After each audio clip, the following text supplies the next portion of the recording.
Hello, everybody. It's your girl, Suzette Vearnon, and I'm here with my weekly post-episode commentary. As you all know, or maybe some of you don't, I think I'll let you know. I have a podcast called the Enough Factor Podcast that airs every Sunday at around 8 o'clock Eastern Daylight Time. Hi, Linda. Great to see you. I have it, and I'm so excited seeing Linda. We went to college together. Hi, is it Terasa? Oh, God, I'm so terrible pronouncing names. So please forgive me. But I want to acknowledge you. Thank you for joining me this morning. As I was saying, this is my post-episode commentary. I do this every Monday at around this time, around 10:30-ish, sometimes a little earlier, because depends on what my day is like. I have a very busy day planned, but I also want to give you all a heads up before I continue. There is a tornado watch in this area, and outside the clouds are looking really, really bad. So if I hear that, I have my cell phone here, and if I get a warning that says take cover immediately, you're going to see Suzette exit very quickly and go and get into the safest part of my home. So that's part of the reason I'm doing this early. The other part is I have a busy day planned, but I always do my post-episode commentary, because it gives me a chance to really kind of weigh in on what I talk about, either as a solo podcaster or with a guest. And on yesterday, I posted a podcast called Know Your True Worth Beyond Abuse and Violence. And my special guest was Veronica Pryor-Faciane. And she shared her remarkable story of living through an incestuous, sexually violating relationship. Sadly, she was abused by her birth father, and even more ironic, he was a very well-known minister. So her courage in sharing her story was something that I have not witnessed firsthand in interviewing someone before. And it was really one of those sobering yet hopeful stories, that whatever you have dealt with in your life, that you can break through and reclaim your life. And so if you haven't listened to that podcast, please check out the link in the description and listen to it.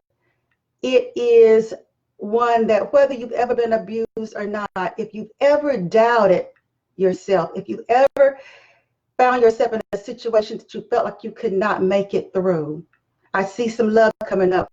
Some people must have listened to it, but if you ever found yourself in a situation where you feel like you cannot make it, you need to definitely bookmark that interview. Whatever you're dealing with, when you hear her story, you will know that you can make it through as well. And so I encourage you to listen if you haven't. And so just a little bit about me for those of you that are new, because I do see a new face. But I am an author, I'm a life coach, and I'm a relationship solutionist. And I've created a patented music math approach to dating and relating. It's not techniques, it's not how-tos. It's about your enough factor. It's about redefining what makes you enough in life and in love. And how do we do that? We amplify your voice. We put you in touch with and help you to see your value. And we help you to get a broader vision, one that's different from the vision of yourself that somebody else gave you. But we help you to hone in on a bigger, a broader vision of who you are that comes from the truth of who you are. And that's inside. Because I believe if we can do that, whatever relationship desires you have, whatever spiritual desires you have, whatever career desires you have, I believe if you can get clear on your voice, your value, and your vision, you will be able to align yourself with that deeper knowing that knows who you are, why you're here, and who would be a great partner to help support you in that. So that's what my whole emphasis is, hence my podcast, which is an extension of that message. So without further introduction, let's talk about it. There was a quote that Veronica said, and I have it in my section that says things that made me go,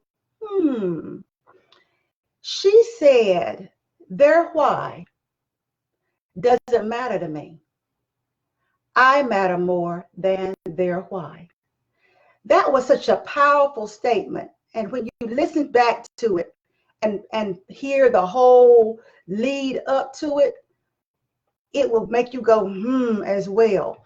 Because one of the things that she talked about, without me getting too deep into it, was that many times when things happen to us that shake us at our core, we ask why.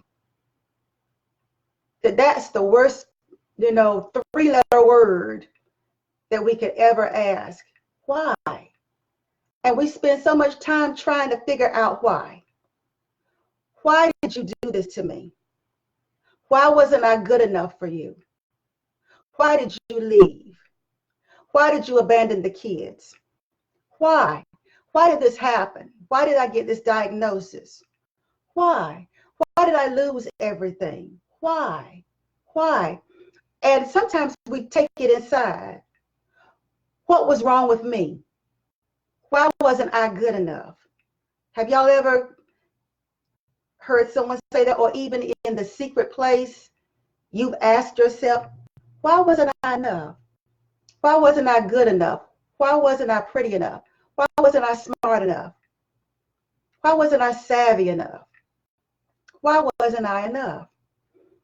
And she says that when she was talking about needing to figure out why the person who should love her most was abusing her in that way. She said, but their why doesn't matter to me. I matter more than their why. And I think when we're looking at especially abuse and violence, we can stay too long trying to figure out their why, try to figure it out so we can make them stop.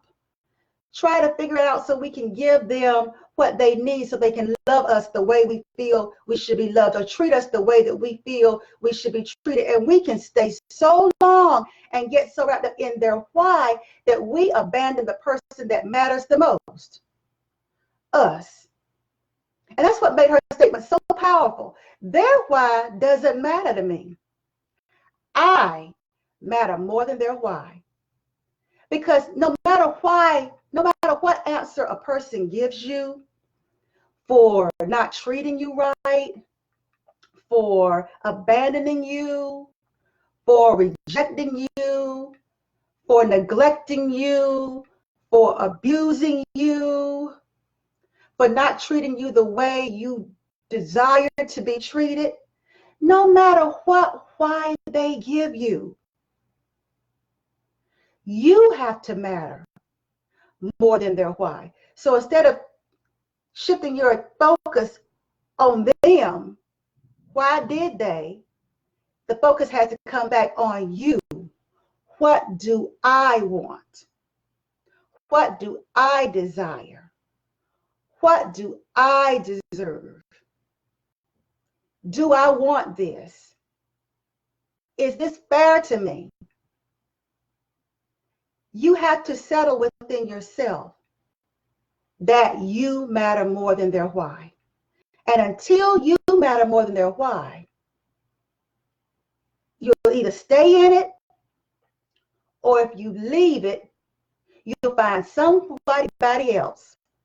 Might be wearing different clothes, but it'll be somebody else that will do something very similar to you, because you'll be looking for somebody else to validate you. So your why has to be more important. You have to matter, rather, more than their why. And I found that very, very powerful. So I'm hearing it thundering outside. I've got my curtain drawn, so I haven't looked outside to see what it looks like. There was some very menacing clouds out there, and I already, before I came on, I put my blanket and my flashlight and my radio, the kind that takes the batteries. I put all that in place in case I have to jet and get into my best spot in the house, because there is definitely a tornado warning out in this area.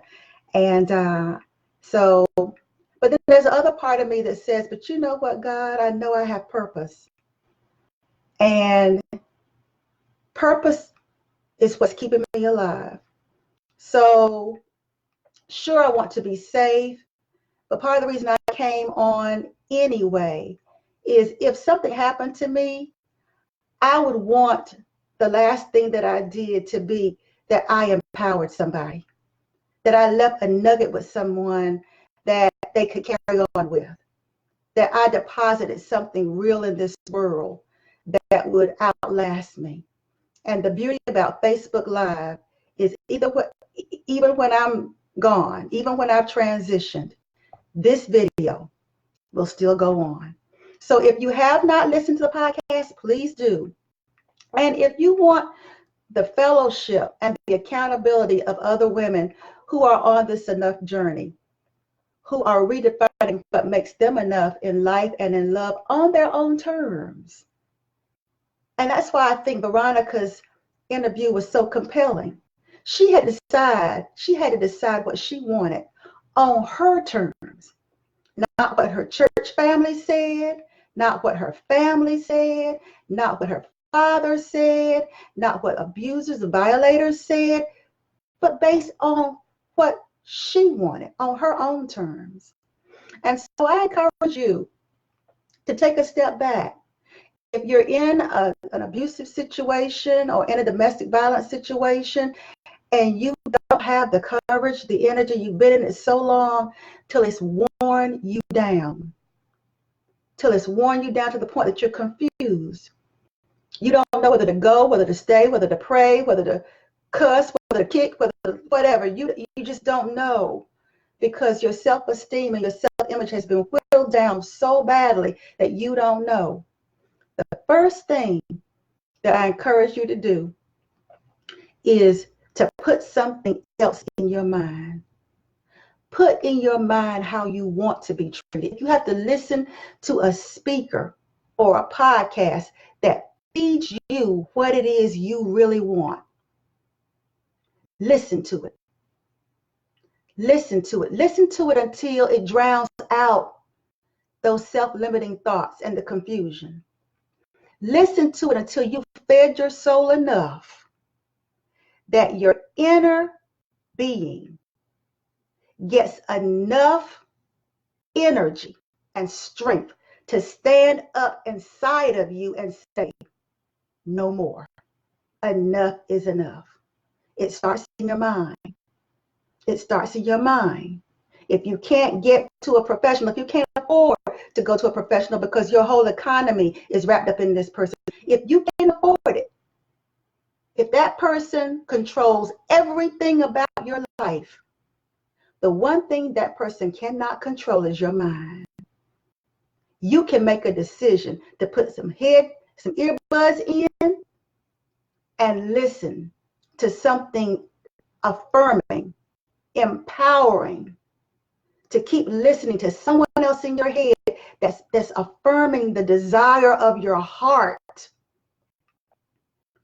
until your inner man, your inner woman gets the strength to stand up, and that you hear that voice from inside of you that says enough is enough. Okay?